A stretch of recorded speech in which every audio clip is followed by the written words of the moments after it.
على محمد طب القلوب ودوائها. الحمد لله والصلاة والسلام على رسول الله سيدنا وحبيبنا وشفينا مولانا محمد ابن عبد الله وعلى آله وأصحابه ومن والاه وعلى جميع أهل المعرفة بالله. أما بعد. Para jamaah sekalian, bapak-bapak, para hadirin, alhamdulillah, mudah-mudahan Allah Ta'ala membukakan untuk kita pintu pemahaman dan Allah Ta'ala berikan untuk kita ilmu yang bermanfaat. Amin ya rabbal alamin. Pembahasan kita masih kemarin kita bahas, bahkan baru di awal ya, bab tentang syurutu ijza'il hajari samaniyatun, syarat-syarat diperbolehkannya atau istinja dengan batu, syaratnya 8. Bab istinja pakai batu. Istinja maknanya kemarin udah kita bahas. Istinja itu maknanya adalah izalatun najwa awil ghayat aw izalatun najas minal fardi ilal fard, menghilangkan najis di kemaluan depan maupun belakang. Itu menurut bahasa. Adapun menurut istilah, wa qal'un najasa bin nahwil ma aw tagliliha bin nahwil hajar. Menurut istilah fikih, yaitu mengangkat najis yang ada di kemaluan karena sebab buang air kecil atau besar, maka di sekitaran tempat keluarnya najis itu ada najisnya, itu harus dibersihin, diangkat. Dengan apa? Kalau enggak dengan batu atau dengan hajar atau jamadat. Maka pahamlah kita, istinja itu bisa dengan 2 alat. Yang pertama bilma dengan air. Yang kedua bil jamid dengan benda padat. Batu ini maknanya jamid. Benda padat berarti enggak harus batu. Udah kita bahas kemarin. Al hajar di situ makna batu kullu jamidin. Setiap benda padat qali'in najasa, yang bisa ngangkat najis, ghaira mulawwis, dan juga benda itu ghairul muhtaram, bukan benda yang terhormat. Bisa ngangkat najis, benda padat. Ada benda padat nggak bisa ngangkat najis. Kemarin udah kita bahas. Agak bisa orang istinja pakai plastik, bukan keangkat najis, malah makin ngelebar. Atau pakai daun.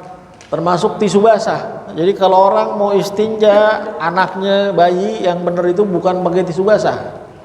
Sebab tisu basah itu tisu masih keadaan basah. Tisu kering dulu. Kalau udah kering, semua benda najisnya keangkat, ainun najasahnya hilang, zat najisnya itu benda, warna, rasa, sehingga ada asar tinggal. Asar itu apa? Asar itu bekas najis yang memang gak bisa hilang kecuali pakai air. Baru pakai tisu basah atau pakai air. Sebab ini yang kalau kita bahas nanti namanya istinja, ada namanya najasah ainiyah atau najasah hukmiyah. Jadi kalau orang mau istinja dari awal najis pakai tisu basah, sebenarnya makin ngelebarin najis. Artinya belum suci itu. Kalau mau cara yang tepat pakai tisu kering dulu. Tisu kering sama kayak kita, nggak harus anak kecil. Makanya ntar di sini ada babnya nih, belum kita bahas nih. Yang kemarin poin yang pertama, syarat yang pertama, an yakuna bi salasati ahjarin. Kalau kita mau pakai batu atau benda padat seperti tisu, syaratnya minimal dengan 3 batu atau 1 batu punya 3 sisi. Kenapa? Dari mana ini? Karena ini bersumber dari dalilnya Rasul sallallahu alaihi wasallam. Yang mana riwayat Muslim Nabi mengatakan la yastanji ahadukum biduni salasati ahjar. Seseorang dari kalian janganlah beristinja dengan batu kurang dari 3 batu. Nabi menyebut jangan kurang dari 3 batu. Dari riwayat yang lain, laqad nahana an nastanji biduni salasati ahjar. Nabi melarang kami kalau istinja kurang dari 3 batu. Sama beberapa imam madhab termasuk Imam Syafi'i ini jadi patokan. Berarti 3 batu itu minimal wajib. Walaupun baru 2 batu sudah inqa. Apa inqa? Inqa itu najisnya udah terangkat semuanya. Kalau dalam madhab di luar Syafi'i boleh baru 2 batu.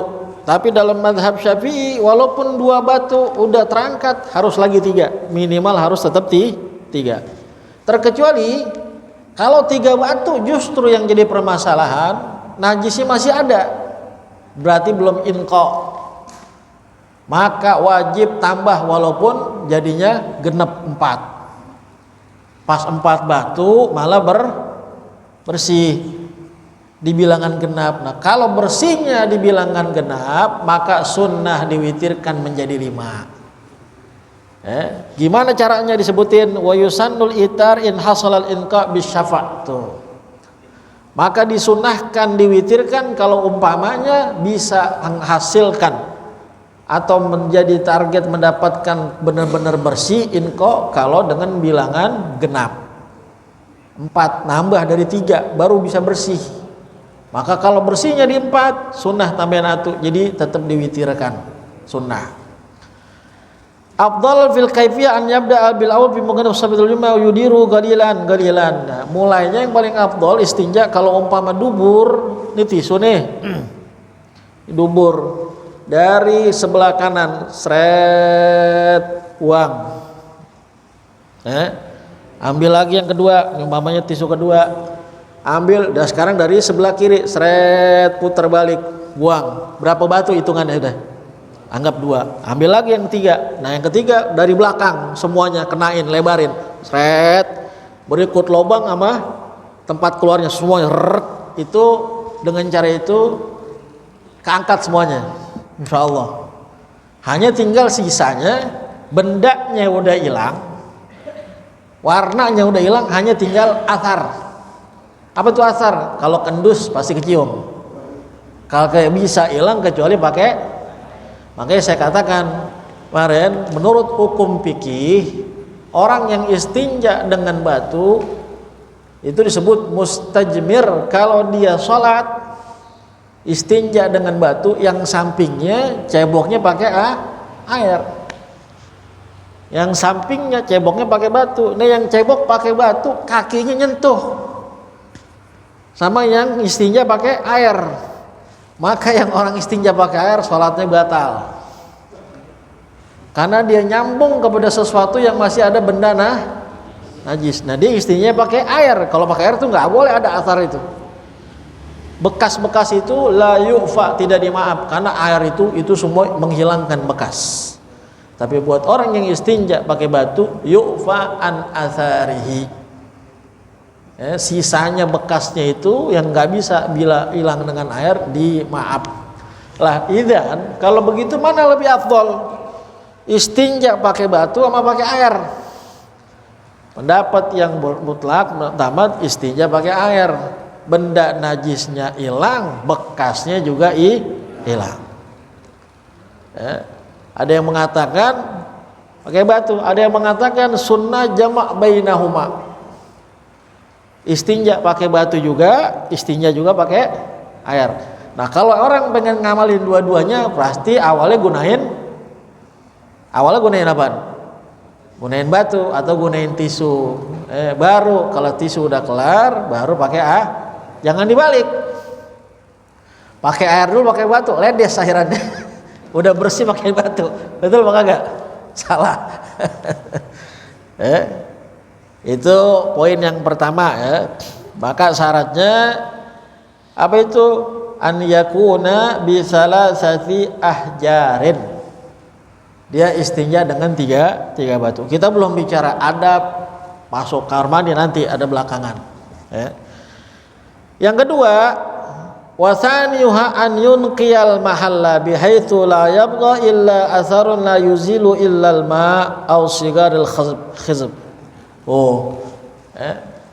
Maka syarat yang kedua, istinja itu dengan batu atau benda padat dengan tisu menghasilkan yunqiyal mahal, tempat najis yang ada di sekitar dubur, yang ada di sekitar kubul, benar-benar keangkat semua dengan kadar hanya tinggal bekas atau asar yang kagak bisa hilang kecuali dengan air. Ya, kayak masih ada aromanya dikit istilahnya. Kalau di indus dekat istilahnya begitu. Ya, tapi kalau secara ngambreng udah enggak. Udah keangkat benda najisnya. Karena itu hanya bisa hilang pakai air. Itu syarat yang kedua. Ya, jadi syarat yang kedua itu yang saya katakan inqa, harus diangkat semua najis. Makanya tadi kalau 3 batu belum inqa, wajib ditambah. Jadi inqa itu syarat yang kedua. Apa inqa? Benda najisnya semua keangkat. Kalau hasilnya ternyata bisa dapatkan inqa, berhasilnya di bilangan genap, di bilangan 4 baru inqa, atau di bilangan 6 batu baru inqa, maka sunnah diwitirkan. Tambahin lagi 1. Paham nih Mas ini ya? Jelas ya? Kita naik berikutnya nih. Alhamdulillah. Yang ketiga, wa thalithuha an la yajifan najasu li'anna al-hajara la yuziluhu hinaidin wa qalu yajibu bi kasril jim min bab ad-daraf. Daraba yadribu wa bi lughah di Bani Asad bi fathha min bab at-ta'iba. Ta'aba bi fathha. Ta'ibayat abu. Fa in jaffa kulluhu aw ba'duhu ta'ayyanul ma lam yakhruj ba'dahu kharijun akhar walau min ghairi jinsi wa yasil ila ma wasala ilaihi al-awwal. Yang kedua syaratnya, jangan udah istinja, udah buang air kelamaan sampai najisnya kering. Nah kalau najisnya udah kering, udah nggak bisa lagi pakai batu, akhirnya orang pada ledes taruh di sana. Oh udah kering, harus pakai air. Yang ketiga, alla yajiban najas, jangan sampai najisnya keburu kering kelamaan. Kali ada orang begitu ya, buang air cebokan taran-taran kali, nggak ada kali ya. Tapi nggak tahu kalau zaman dulu sih.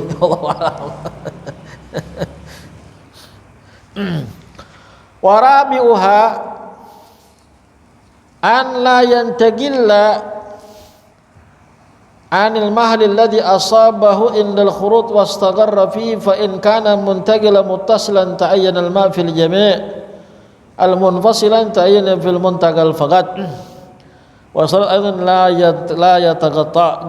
Jangan syarat yang kedua, jangan najisnya udah berpindah tempat. Maaf di dubur. Kalau orang buang air pasti najisnya sekitar ini udah kemana-mana nih. Katakanlah dia buang airnya lagi istilahnya bahasa Arabnya ishal. Kalau kata kita BAB, buang-buang air. Kalau kata orang Betawi mencret lah istilahnya gitu ya. Ini udah bukan di tempatnya nih, tapi nyambung ke sini, seret. Gimana nih? Maka kalau kayak gini sudah harus pakai air. Nah kalau mentalnya berpisah, di sini ada, tapi ada yang mentalnya nggak nyambung. Saya tadi ke sono nih, kepala gimana nih? Maka yang di sini bisa dibersihkan pakai istinja pakai batu, yang mentalnya terpisah bisa diistinja dibersihkan nanti pakai air. Paham ya? Nah.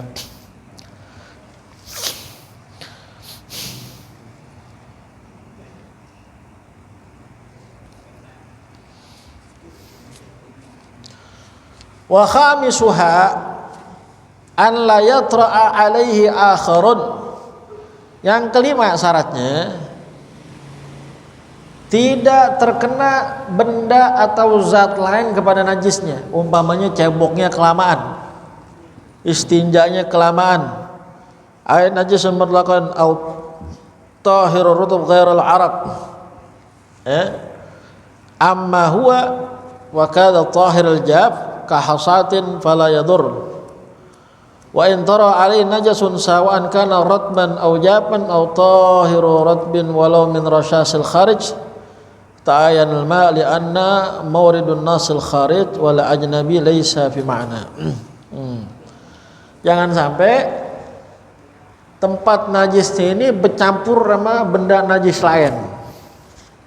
Maaf, contohnya kalau orang buang air kecil, kehembusan apa? Berbalik mantulannya. Walaupun mantulnya ini dia kencingnya duduk nih. Mantulnya ini dari air kencingnya, cuman nyiprat lagi udah bercampur sama tanah. Drek.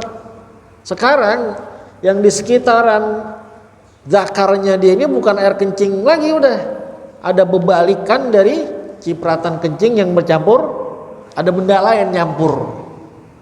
Ini namanya udah bercampur, ya la yatra'a alaihi akhar. Jangan sampai ada benda lain yang nyampur sama dia, istilahnya gitu. Nah, kalau ada benda lain yang nyampur sama dia, ta'ayyanal ma, maka dipastikan menggunakan air. Jadi istinja pakai batu atau pakai benda padat juga ada syaratnya, aturan mainnya. Nggak main begitu aja. Ya. Kalau emang udah, ini nggak punya syarat ya harus pakai air.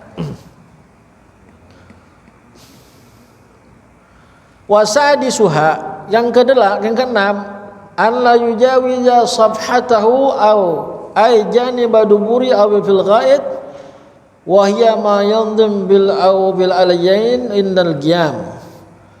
Wa hashabatu ay ra'su zakarihi fil bawl wa tusamma aydan indal awam bil balhah bi fathat wa in tasara kharid hawla al makhraj fa qa'ada al insan min ghairi intiqali wa taqatta wa mujawazah mithla qadra min waqtiha wa faqidi khalqatan wa la tujzi'u bi hashabat al khunza wa la bi farji li shakk fihi wa yustarab bi thiyab bisayb an la yasil bawla min khalq taqatta.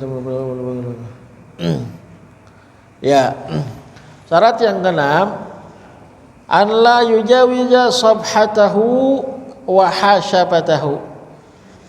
Ya, si najisnya ini jangan melewati lubang sekitaran dubur atau lubang sekitaran zakar. Jadi kan gini, ini kan kalau kita kencing kan lubangnya di sini nih. Maksudnya kan kalau kita istinja kan di sini. Ini maaf, umpamanya di sini nggak ada, tapi mental saya ada jauh, ngelewatin yang seharusnya najis di situ. Kalau tadi kan di situ tapi beleberan, yang tadi kita bilang tuh, ini enggak mental, lewat langsung. Di sini nggak ada nih. Kita bilang mungkin di sini apa istilahnya? Istilahnya nggak terlalu ada najisnya, tapi najisnya mental lewat. Maka kalau udah ngelewatin apa namanya sofhah itu ya lobang zakar. Sofhah itu apa namanya, janib dubur, apa lobang dubur. Sofhah. Kalau najisnya udah melewati sofhah, nggak di situ, loncat, maka ta'ayyanal ma. Atau melewati lobang di zakarnya, namanya hasyafah.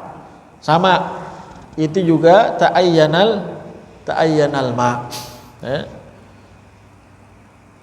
Itu dikatakan hasyafah, fala tujzi'u fil hasyabil khunsa wala fi farji syakka fi wa yustarat fi thiyab as-sayb an la yasil bawluha madkhala dzakar.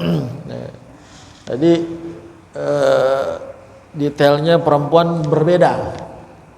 Lubang kemaluannya depannya itu antara perempuan yang bikir itu apa namanya, perawan, sama perempuan yang sudah menikah. Ukuran hasyafahnya berbeda. Itu detailnya kita nggak perlu ya itu nah. Yang penting intinya tadi jangan ngelewatin lubang dubur najisnya atau lubang zakar. Kalau cuma lewat seret, maka ta'ayyanal ma, maka dia menggunakan air. Yang ke-7, wasabiuha an la yusibahu ma'un. Kalau dia pengen istinja pakai tisu atau pakai batu atau pakai benda yang padat, maka jangan kenain air itu najis. Kalau udah kena air, maka ta'ayyanal ma, udah nggak ada gunanya lagi pakai batu. Kayak yang tadi saya bilang, kalau ada yang mengatakan al-afdal jama' bainahuma, menghimpun antara istinja pakai batu dan pakai air, boleh. Tapi kalau mau begitu ya gunain batu dulu baru air. Sebab kalau udah kena air, maka batu udah nggak main. Batu udah tutup episodenya udah. Karena sekarang yang main air. Ghayra mutahhir lahu wa in kana tuhuran aw ma'in akhar ba'da istijmar aw qabla li tanajjusihima wa yukhad min dhalika annahu law istanja bi hajarin mablulin lam yasih istinja'uhu tuh. Wa yukhad min dhalik, dan diambil dari ini annahu, jika dia seorang itu law istanja bi hajarin, dia istinja pakai batu mablulun, tapi itu batu basah. Kalau itu batu basah berarti ada kadar apanya? Air. Lam yasih istinja'uhu, nggak dianggap sah istinja pakai batu. Kenapa? Batunya basah, ada airnya. Kalau ada airnya udah jangan pakai batu lagi, udah langsung pakai air. Langsung tadi pertanyaan, pakai tisu basah. Kalau ada airnya kadarnya, ya udah jangan pakai tisu lagi, pakai air langsung. Kalau mau yang begitu, pengen pakai tisu, ya jangan pakai tisu basah. Pakai tisu apa? Tisu yang begini nih. Berapa minimal syaratnya? 3 kali congkelan dengan 3 tisu atau 3 batu. Setelah itu baru boleh pakai air. Paham ya?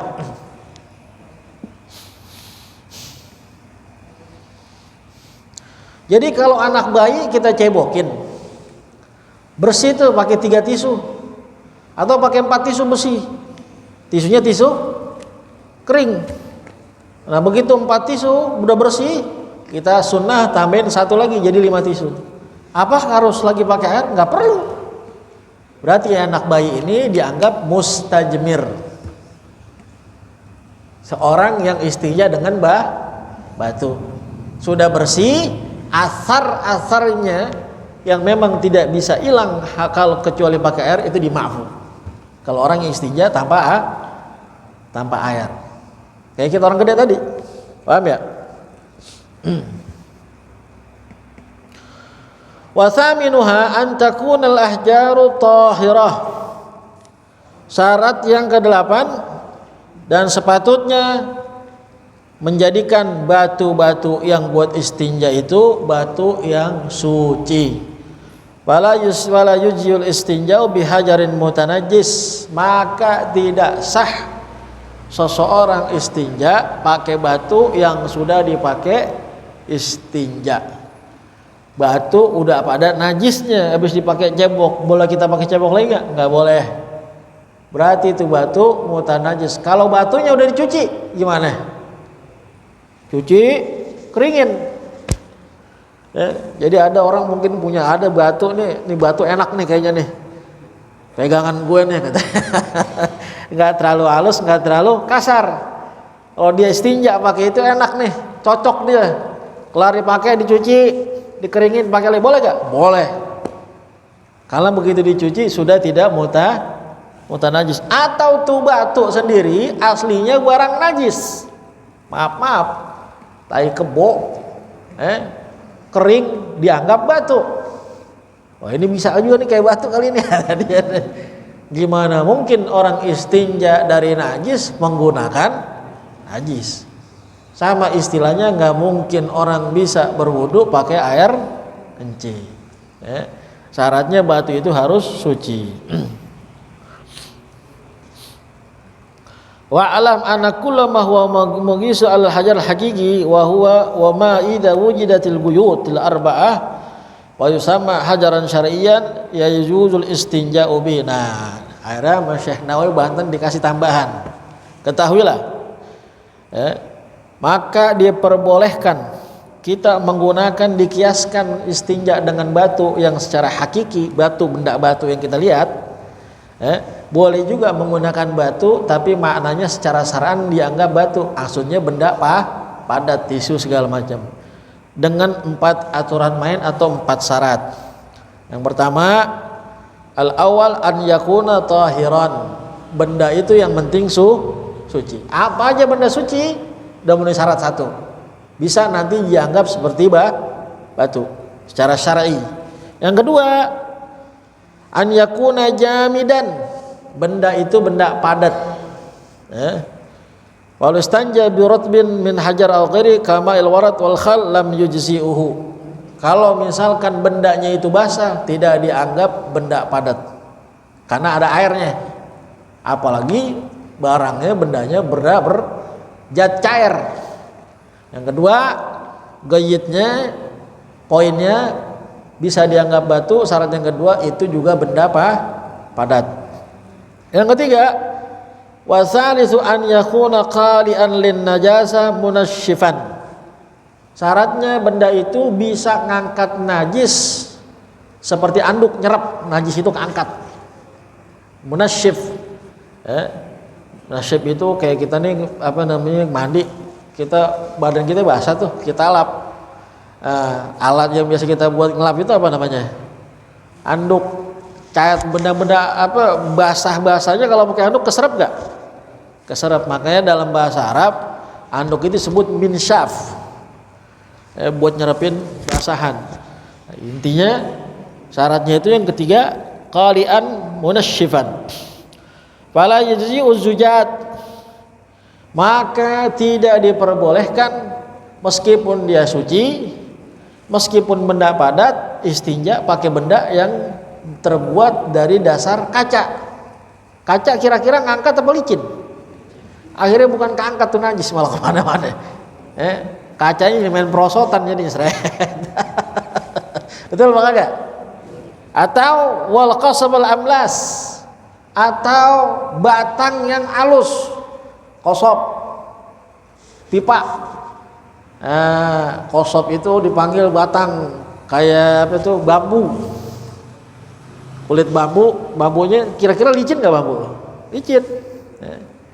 Batang itu namanya bahasa Arab qasab. Makanya kalau tebu dibilang qasabus sukar, batang sukar apa? Yang buat pakai teh gula. Bahasa Arab qasabus sukar. Atau wal qasabul amlas, licin deh, nggak boleh kayak bambu. Wala turabul mutanair bi khilaf turabus salab.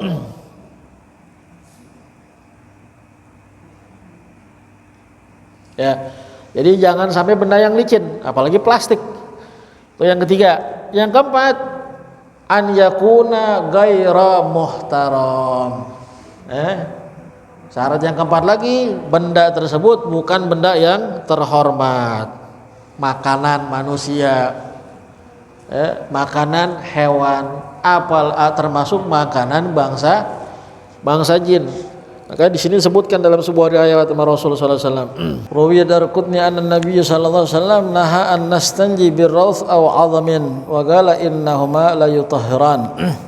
Dalam riwayat Darqutni, Nabi sallallahu alaihi wasallam melarang kita beristinja dengan rawth. Rawth itu kotoran hewan kayak kebo tadi, atau idham, tulang.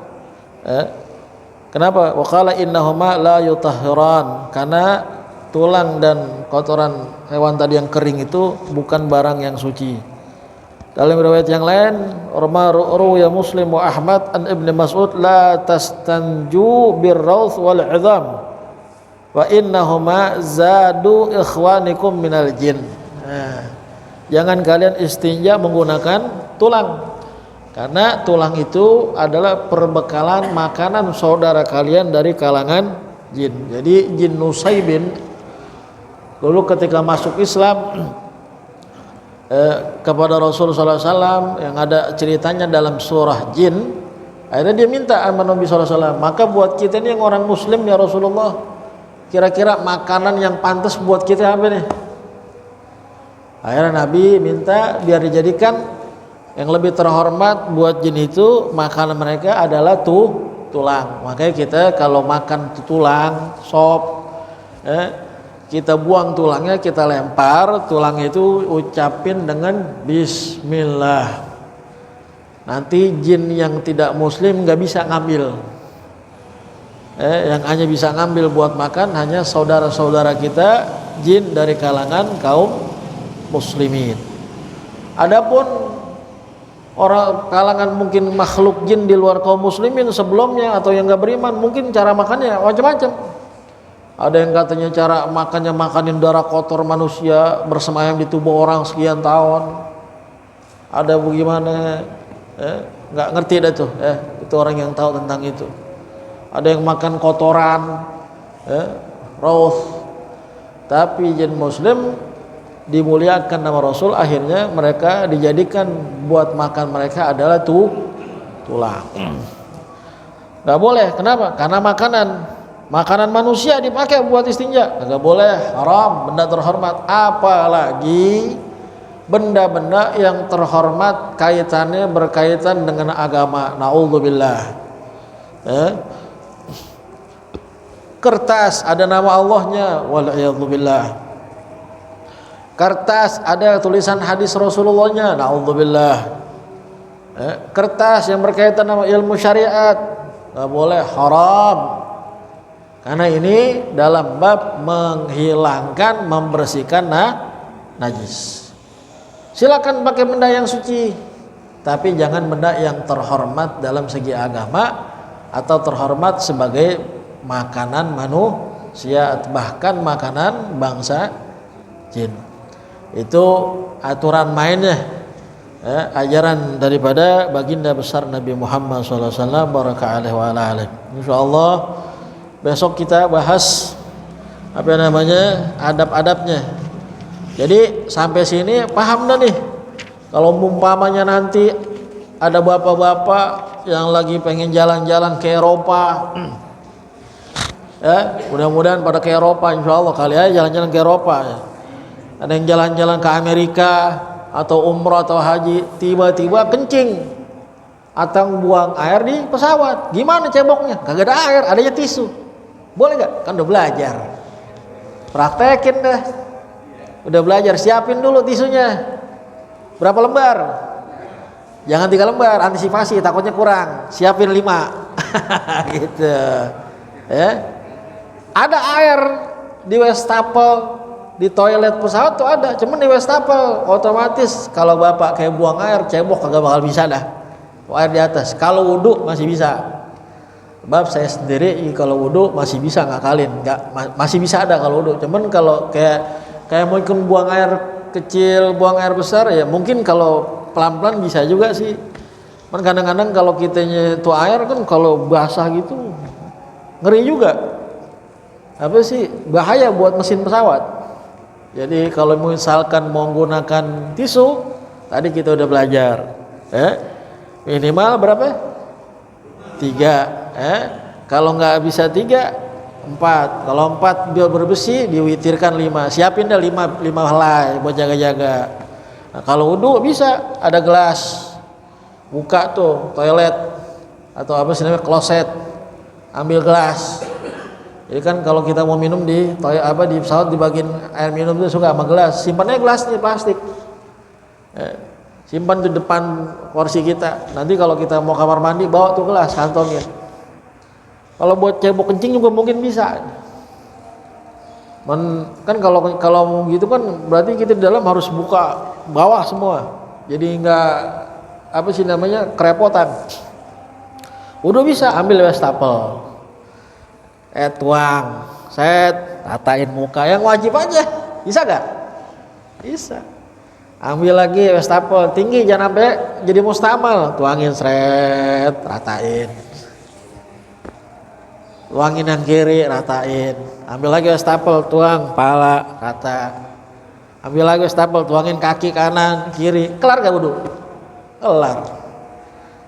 Bisa sholat. Teman kalau pesawat yang bisa sholat cuma pesawat Saudi ada musholanya. Yang saya tahu ya, pesawat-pesawat yang lain mau Turki, Qatar, Garuda nggak ada tempat sholatnya, cuman pesawat Saudi Airlines bisa sholat di belakang, ada arah kiblatnya juga. Mudah-mudahan ini ilmu fikih kita bisa pahamin. Insyaallah kita bahas minggu depan adab-adab masuk khala, ya, adab-adab termasuk aturan khala. Nabi kan larang tuh orang buang air ngadep ke kiblat atau ngebelakangin kiblat. Gimana tuh? Itu dulu kalau mungkin di Sohro ada mengatakan tempat terbuka, atau nggak ada penghalang, paling nggak di tempat terbuka minimal ada penghalang ngalangin dia itu setinggi 3/3 diro. 1 diro itu 40 cm. Gimana kalau sekarang di tempat tertutup dan khusus itu tempat dinamakan khala, jamban kayak di rumah, nggak langsung kealingan tembok. Apakah diharamkan juga kalau kita ngarah buang air adab kiblat dan ngebelakangin kiblat? Tapi tetap aturan main orang ini, biarpun sekarang dibikin di rumah-rumah kita, tempat yang namanya apa kelasan itu ngarahnya kemana? Ke sono tuh, ke sono, kalau nggak ke sono, nggak ke arah kiblat, nggak juga ngebelakangin. Kenapa? Karena kalau kiblat kita hadapin kiblat yang tempat ibadah kita dengan kemaluan kita yang lagi terbuka. Kalau kita ngebelakangin kiblat, kita hadapin kiblat dengan kemaluan belakang kita lagi di dalam toilet, kemaluan kita terbuka. Betul nggak? Bahkan ada lagi ayat, jangan mengarah kepada kemaluan kita depan belakang, jangan ngadep dan ngebelakangin bulan dan matahari. Kenapa?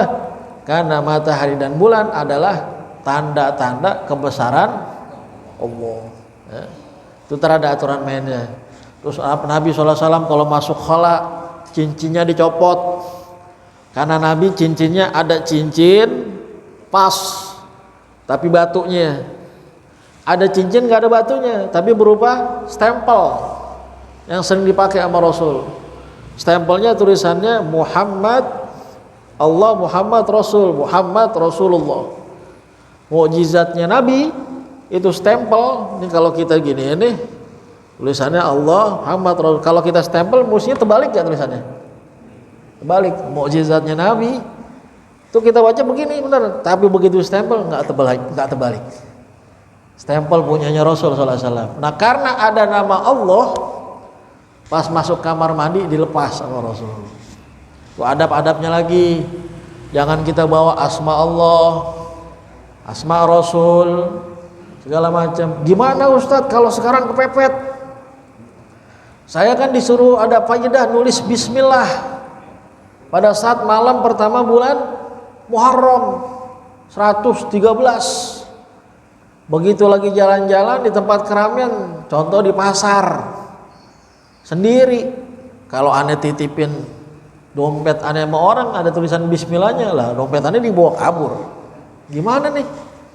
Nah itu ntar ada solusinya, ada solusinya. Wallahu a'lam bissawab. Allahumma anfa'na bima 'allamtana wa 'allimna alladhi yanfa'una. Allahumma faqihna wa faqih ahlana wa gharabatin lana fi dinina. Allahumma hdina bihudak waj'alna mimman yusari'u fi ridhak wa la tuwallina waliyan siwak wa la taj'alna mimman khalafa amraka wa asak ya. Allahumma salli ala Muhammad tibbil qulubi wa dawa'i